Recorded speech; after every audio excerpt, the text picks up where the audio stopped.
Hello বন্ধুরা, তোমরা সবাই কেমন আছো? আশা করি খুব ভালো আছো।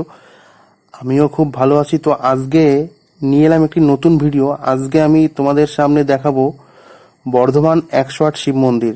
এই শিব মন্দিরটি বহু প্রাচীন একটি শিব মন্দির। তো আজকে জানবো এই শিব মন্দিরের নানান জানা অজানা কথা। তো প্লিজ বন্ধুরা, ভিডিওটি স্কিপ না করে ভিডিওটি দেখার চেষ্টা করো, এবং আমার ভিডিওটি যদি ভালো লেগে থাকে তো অতি অবশ্যই লাইক কমেন্ট শেয়ার করে দেবে, এবং আমার চ্যানেলে যদি নতুন হয়ে থাকে তো অতি অবশ্যই চ্যানেলটিকে সাবস্ক্রাইব করে দিও।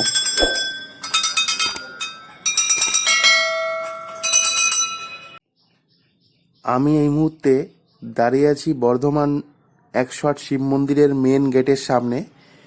এই যে গেটটা, এই গেটের মধ্যে দিয়ে কিন্তু ঢুকতে হবে 108 শিব মন্দিরে। এই গেটেরই ঠিক ডান পাশে একটা সুবৃহৎ জায়গা নিয়ে কিন্তু অবস্থিত গাড়ি পার্কিং করার জায়গা, যেখানে বন্ধুরা তোমরা 4 চাকা ও 2 চাকার গাড়ি পার্কিং করে রাখতে পারবে। 4 চাকা গাড়ির ক্ষেত্রে পার্কিং চার্জ মাত্র 20 টাকা, এবং বাইকের জন্য পার্কিং চার্জ মাত্র 10 টাকা। আমি এবার ধীরে ধীরে মন্দিরে প্রবেশ করব। এই মন্দিরে প্রবেশ করার জন্য কিন্তু টিকিট কাটতে হয়, যে টিকিটের মূল্য ধার্য করা আছে মাত্র 2 টাকা।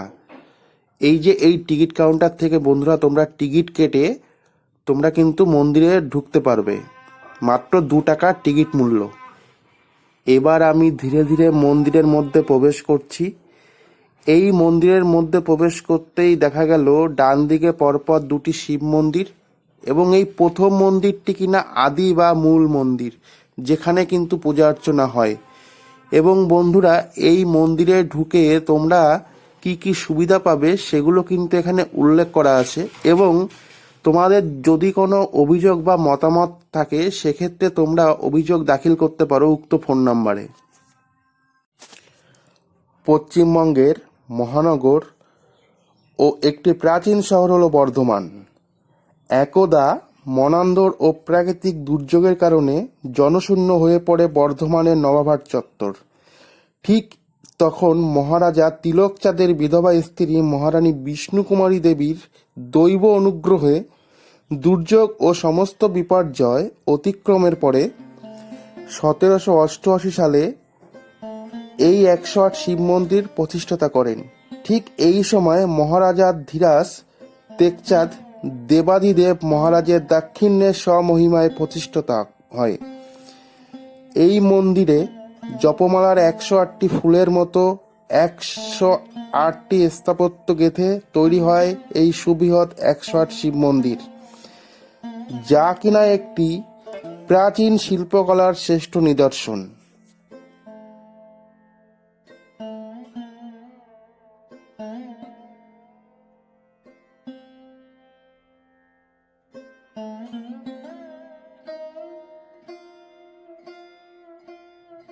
এই মন্দির প্রতিদিন সকাল 8টা থেকে রাত 7টা পর্যন্ত খোলা থাকে। সারাদিন মন্দির চত্বরে ভক্তদের ভিড় লক্ষ্য করা যায়। এছাড়াও এই মন্দির প্রাঙ্গণে রয়েছে দুটি সুবৃহৎ পুকুর, যে পুকুরের জল কিন্তু পূজা অর্চনার কাজেও ব্যবহৃত হয়। 108 শিব মন্দিরের সাথে আরও একটি শিব মন্দির আছে। মোট 109টি শিব মন্দির কিন্তু এখানে অবস্থিত।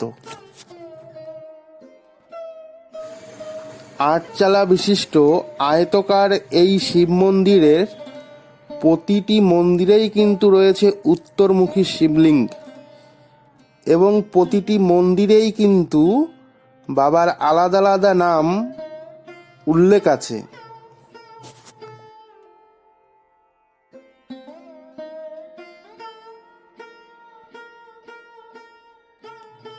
রানী বিষ্ণুকুমারীর এই 108 মন্দিরগুলির বয়স অনেক হয়ে যাওয়ার কারণে মন্দিরের অবস্থা জীর্ণ হয়ে যায়। ঠিক এক সময় 1965 সালে বিড়লা জনকল্যাণ ট্রাস্টের আর্থিক সহযোগিতায় আবার এই মন্দিরের নতুনভাবে রূপ দেওয়া হয়।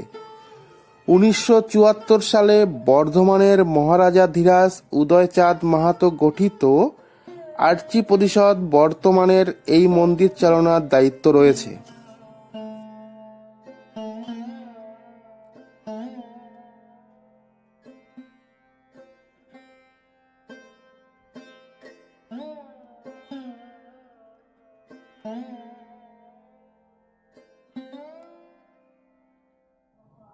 এই মন্দিরে শ্রাবণ মাসে ও চৈত্র মাসে ভক্তদের ভিড় কিন্তু উপচে পড়ে। এছাড়াও শিবরাত্রি উপলক্ষে এই বর্ধমান 108 মন্দিরে কিন্তু মেলাও বসে। 108টি ফুলের জপমালার মতো গাঁথা রয়েছে কিন্তু এই বর্ধমানের 108 শিব মন্দির, যে মন্দিরগুলো দেখতে খুবই সুন্দর।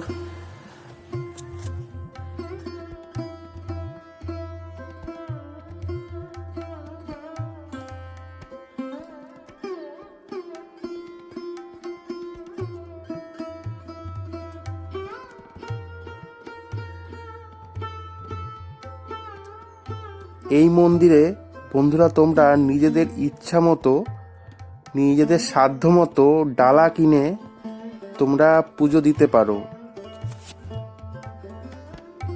চারদিক ঘোরানো 8 চালা বিশিষ্ট আয়তকার জপমালার মতো 108 শিব মন্দিরেরই মধ্যে রয়েছে নাট মন্দির। এই নাট মন্দিরে কিন্তু বছরের বেশ কয়েকটি দিনে হোমযজ্ঞ ও পালিত হয়। এই নাট মন্দিরেরই পাশে রয়েছে মানত নন্দী পার্ক, যেখানে বিরাজমান হয়ে আছে দেবাদিদেব মহাদেবের মূর্তি ও নন্দী মহারাজের মূর্তি।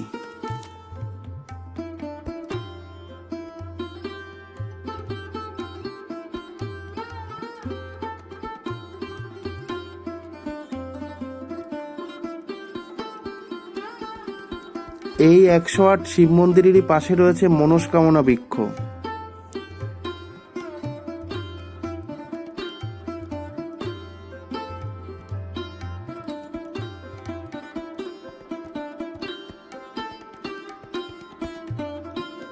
এই মন্দিরেরই পাশে 108 ফুলের জপমালার মতো কিন্তু গাঁথা আছে 108টি ঘণ্টাও।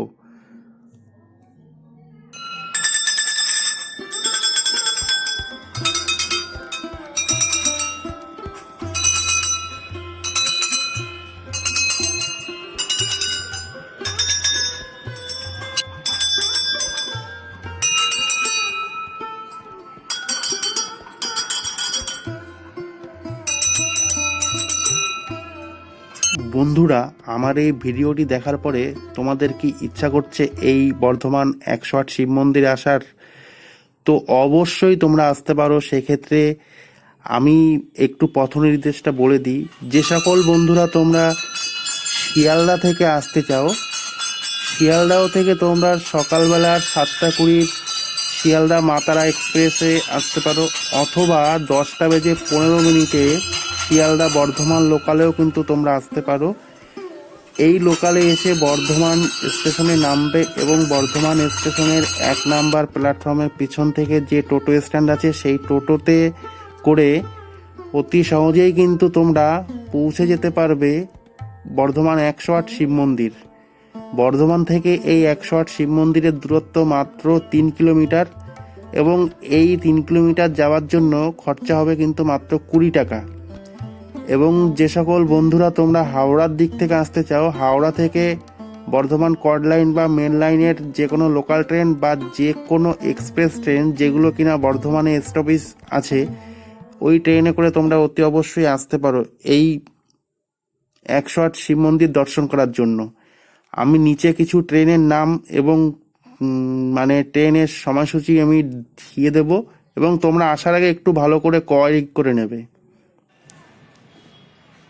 বন্ধুরা, এই ছিল আমার আজকের বর্ধমান 108 শিব মন্দির দর্শন। তো বন্ধুরা, ভিডিওটি যদি ভালো লেগে থাকে তো অতি অবশ্যই লাইক, কমেন্ট এবং শেয়ার করে দেবে, এবং আমার চ্যানেলে যদি নতুন হয়ে থাকো তো অতি অবশ্যই চ্যানেলটিকে সাবস্ক্রাইব করে দেবে, এবং কিছু যদি জানার থাকে তো অবশ্যই কমেন্ট বক্সে কমেন্ট করবে। তো দেখা হচ্ছে পরবর্তী ভিডিওতে, ততক্ষণে টাটা, বাই বাই।